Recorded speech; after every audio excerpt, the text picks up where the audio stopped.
संगत जी, शुक्राना गुरुजी YouTube channel पे आपका स्वागत है। संगत जी, लाइक करें, कमेंट करें, शेयर करें और मेरे चैनल पे नए आए हैं तो सब्सक्राइब ज़रूर करें।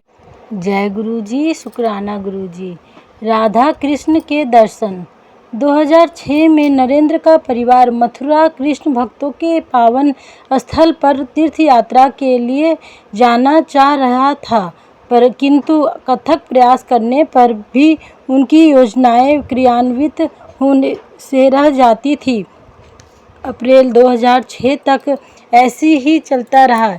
इसी समय परिवार बैसाखी के अवसर पर बड़े मंदिर में जाना हुआ। गुरुजी ने नरेंद्र की पत्नी को स्वप्न में दर्शन दिए और उसको अपने कमल चरण दबाने के लिए कहा। उनके पैर दबाते हुए सतगुरु चरणों में से एक कृष्ण की मूर्ति प्रकट हुई। उन्होंने उसे वह उनके पेट पर रखने के लिए कहा। जब उसने ऐसा किया तो वह पेट के अंदर जाकर अंतर्ध्यान हो गई। फिर गुरुजी अपने कक्ष में गए और नरेंद्र की पत्नी ने देखा कि वह एक मंदिर में परिवर्तित हो गया है, वहाँ पर राधा कृष्ण का एक विशाल चित्र था। वह भक्त जो वृंदावन जाकर कृष्ण की प्रतिमा देखना चाह रहा था ने यह देखकर गुरुजी से स्पष्टीकरण मांगा। गुरुजी ने प्रश्न में उत्तर दिया कि क्या उसे दर्शन हुए? वृंदावन जाने की कोई आवश्यकता नहीं है, सब कुछ इधर ही है। नरेंद्र एक अन्य घटना का वर्णन करते हुए जिससे गुरुजी ने अपना वास्तविकता प्रकट करी थी। एक स्वप्न में नरेंद्र को एक हॉल में ले जाया जाता है। गुरुजी उसे बुलाकर 3 बार उसके कान खींचते हैं और फिर मस्तक के मध्य के स्थान को 3 बार छू कर कहते हैं, कल्याण हो गया। कुछ दिन के पश्चात नरेंद्र ने देखा कि गुरुजी के लॉकेट पर, जिसे वह सदा पहने रहते हैं, ओम और शेषनाग की छवि अंकित है।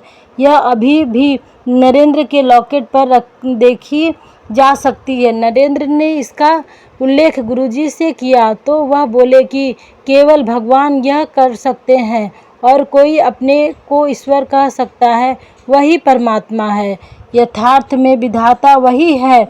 उनका रूप रहस्यात्मक और आश्चर्यजनक है। नरेंद्र उनसे उनकी जूतियां प्राप्त करने की घटना का उल्लेख करते हुए कहते हैं कि वह 3 आकार की है, 6, 7 और 8, और गुरुजी उन तीनों को पहना करते थे।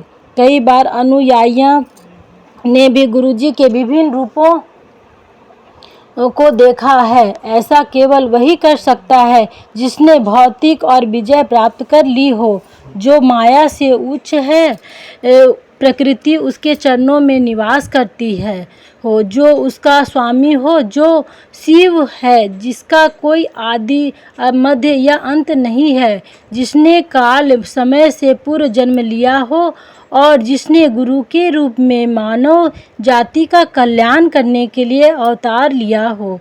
वह प्रेम सहित अपने भक्तों का संरक्षण करते हैं, उन्हें कभी भी अयोग्य होने का आभास नहीं होने देते और सदा अपने भीतर छुपी हुई दिव्यता को खोजने की प्रेरणा देते हैं। जय गुरुजी, शुक्राना गुरुजी। नरेंद्र दंड अहमदाबाद द्वारा कथित सत्संग था। जय गुरुजी, शुक्राना गुरुजी।